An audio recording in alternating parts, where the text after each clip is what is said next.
What's up, Sneaky Nation? Sneaky P here, and it is official. The 2019 NFL season is kicking off tonight between the Packers and Bears, which of course brings me back to my prediction series. So if you guys are new to the channel, essentially what we are going to do every week before the games, I'm going to go through and force a win to the team that I think is going to win that week.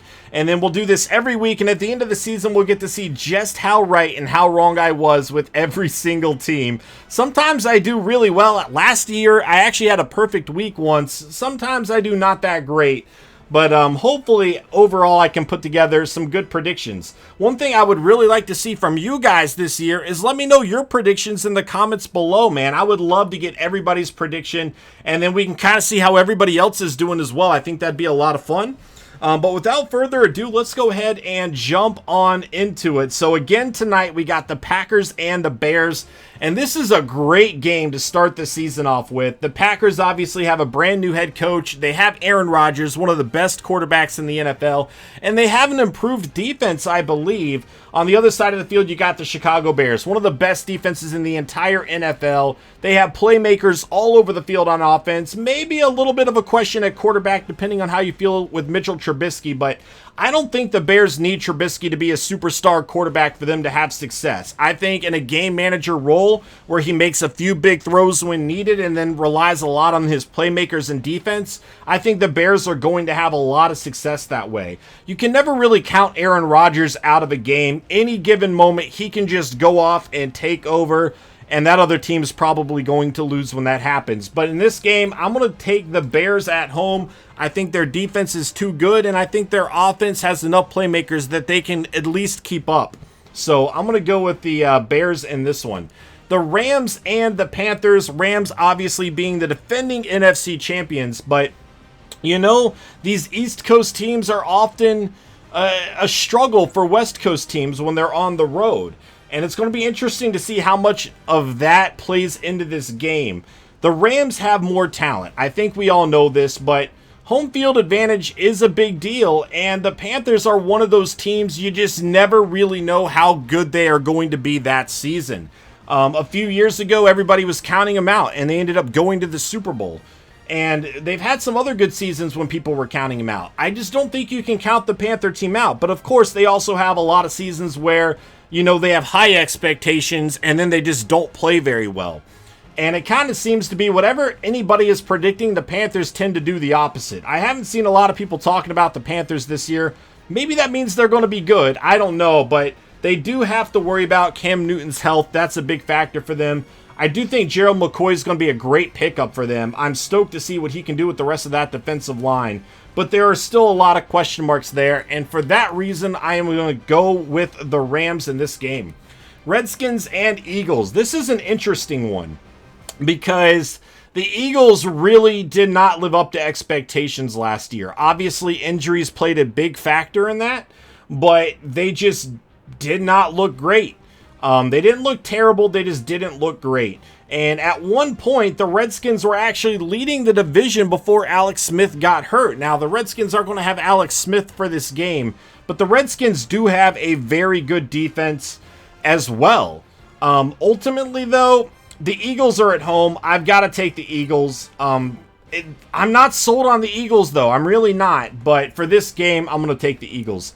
Bills and the Jets. This is an interesting game. Two second-year quarterbacks going head-to-head in Josh Allen and Sam Darnold. Jets are going to be at home for this one. Both teams actually have a pretty decent defense, I feel like. Both teams have a lot of question marks, more so on offense, especially the Bills for me. I know they did bring in a few players. They brought in Brown. They brought in Cole Beasley. But I just don't know how much I trust that offense. I think obviously Allen's a little bit inconsistent, and I really wanted to see them bring in a true number one wide receiver for him and bring in some more playmakers. I feel like Beasley's obviously good, but I don't think he's that number one guy. I don't think Brown is either, but apparently he's been pretty good for them in camp. I just don't know that I trust their offense. The Jets brought in Le'Veon Bell. That should definitely help out Sam Darnold.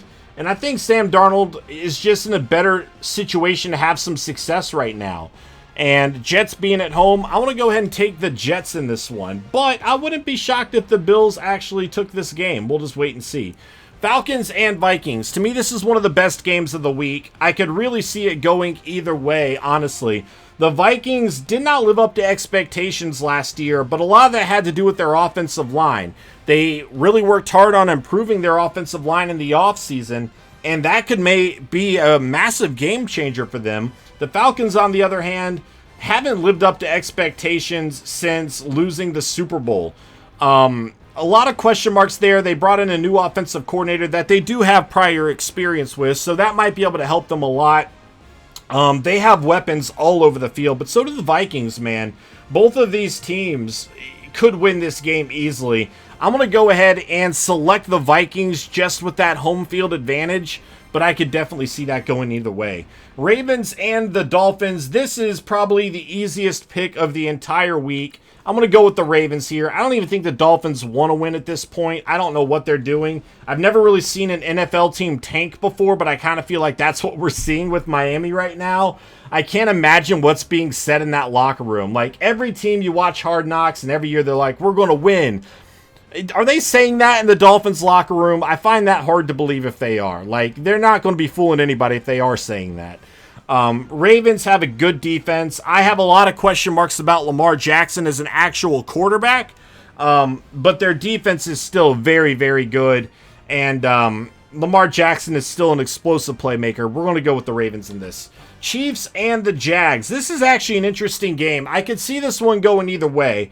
I am going to go ahead and take the Chiefs. I'll say that now, but I wouldn't be shocked to see the Jags win. They have an incredible defense. They really do. And then they brought in Josh Allen as well to get more pressure onto the quarterback. They have some killer cornerbacks over there that can make some big-time plays. They have some good linebackers as well. I mean, the Jags defense is just phenomenal.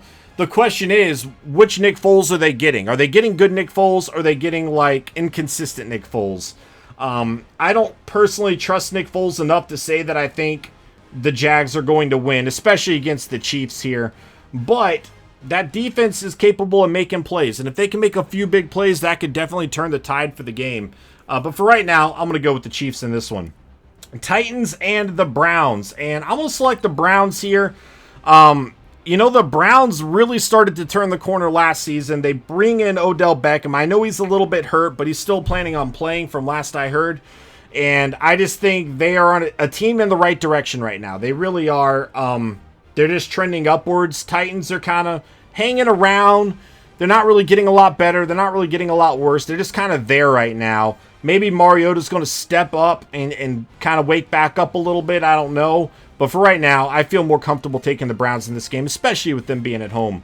Colts and the Chargers. And obviously, Andrew Luck turned the league upside down, retiring seemingly out of nowhere a few weeks ago. And it's a significant difference, man. I think the Colts were a team that, in my mind, were actually competing. And going from a top 5 quarterback in the NFL to a below average starting quarterback in the NFL, that's massive. I think Brissett's fine. I don't think he's a terrible quarterback by any means, but that's still a significant difference. Like, the difference between a top 5 guy and a below average starter is massive. And that's definitely going to hurt them, especially if they were going through. I know Luck wasn't practicing a ton, but, I mean, the plan was always still for him to be that guy. So I'm going to go with the Chargers here, and I'm talking about what the Colts don't have right now, but the Chargers are obviously a good team as well. I'm not only picking the Chargers because of this issue with the Colts. The Chargers obviously have a ton of talent, and they're going to be at home for this, so we're going to go Chargers. Bengals and the Seahawks, and I don't think the Bengals are as bad as everybody else seems to think they are. I don't think they're good either. I think they'll probably finish 4th in that division if I had to guess. But you can finish 4th in your own division and not be a terrible, you know, bottom 7 team or whatever. And I don't think they're a bottom 7 team, but, you know, I don't think they're, like, great or anything either. Seahawks, on the other hand, I don't know if Clowney is supposed to play this week. I would imagine that he is, though. And, you know, they have Bobby Wagner, they have Russell Wilson, and they have home field advantage. We're going to go with the Seahawks in this game. 49ers and Buccaneers. This one's really tough for me because I'm like, the 49ers for me are one of those teams, looking at them on paper, I feel like they should win this game. I feel like they have more talent. I feel like they did a great job of fixing their holes in the offseason. Obviously, getting healthy is going to be huge for them, but they lacked a lot of pass rush outside of DeForest Buckner. They bring in Nick Bosa with the number 2 overall pick. They bring in Dee Ford. And those two guys can be complete game changers, especially pairing them up with, you know, DeForest Buckner. They have Eric Armstead there, who's still solid. Solomon Thomas is going to provide depth too. So they have a lot of playmakers on that defensive line. That could be massive.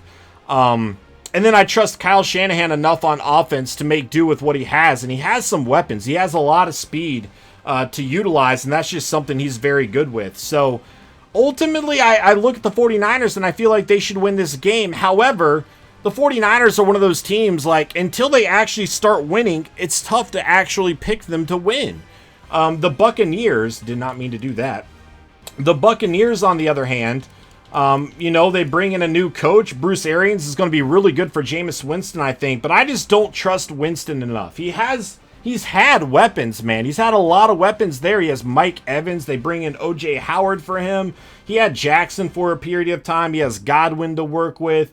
I mean, the weapons are there, and he's just so inconsistent. You just never know which Jameis is going to show up. You got to think, as I talked about earlier, you know, West Coast teams kind of struggle in these East Coast games sometimes.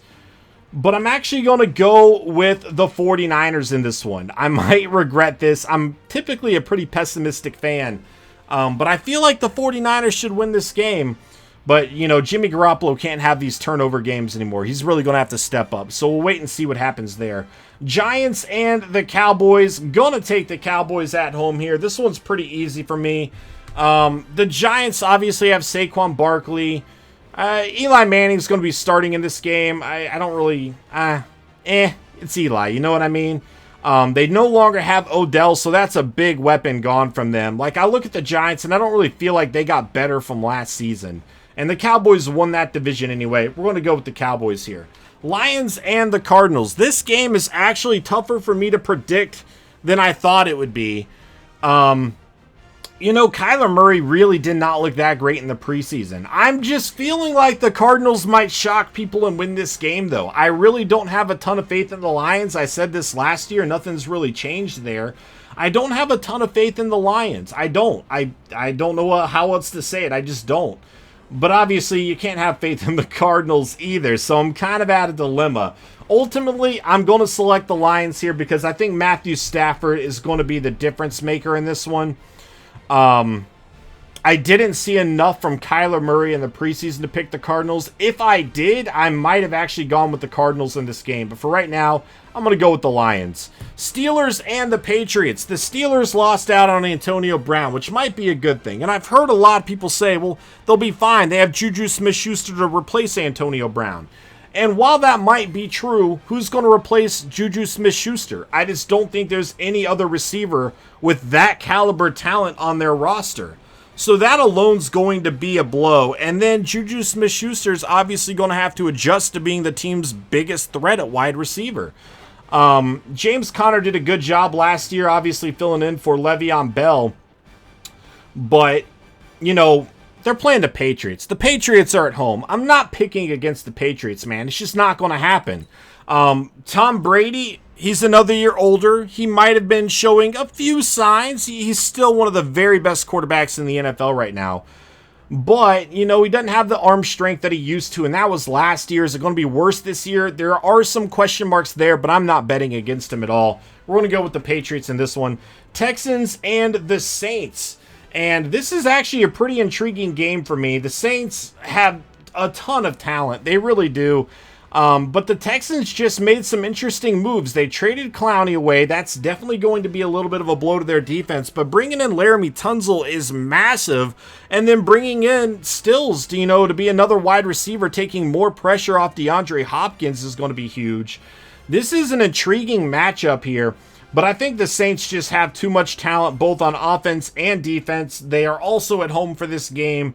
And Deshaun Watson has flashed some incredible signs of him being a very good quarterback in the NFL, but he's also been pretty inconsistent.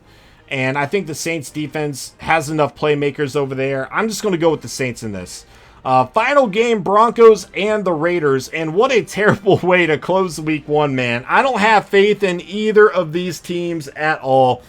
I do like the Broncos head coach a lot. I think he has long been one of the very best defensive coordinators in the entire NFL. It's going to be interesting to see how their offense does this season. I don't trust Joe Flacco, really. I don't trust their playmakers. They have a good young running back tandem, so that's nice to have. I think their defense is going to be very good, though. I do. Raiders, on the other hand, they're not going to have Antonio Brown, which actually might be a good thing based off everything I've seen on Hard Knocks, and he just sounds like a complete nightmare. I think they're actually better off without him. But ultimately, I trust the Broncos defense more than I trust the Raiders as a whole. Even though the Broncos have question marks, I'm going to select the Broncos to win in this game. Knock on wood if you're with me. So that's going to be it for my week 1 predictions, but let me know your predictions in the chat below. Also, let me know your thoughts on everything that I posted for my predictions. I'd love to hear your feedback. Thank you guys so much for watching this episode. I hope you guys have a fantastic day, and I will catch you all next time. Later.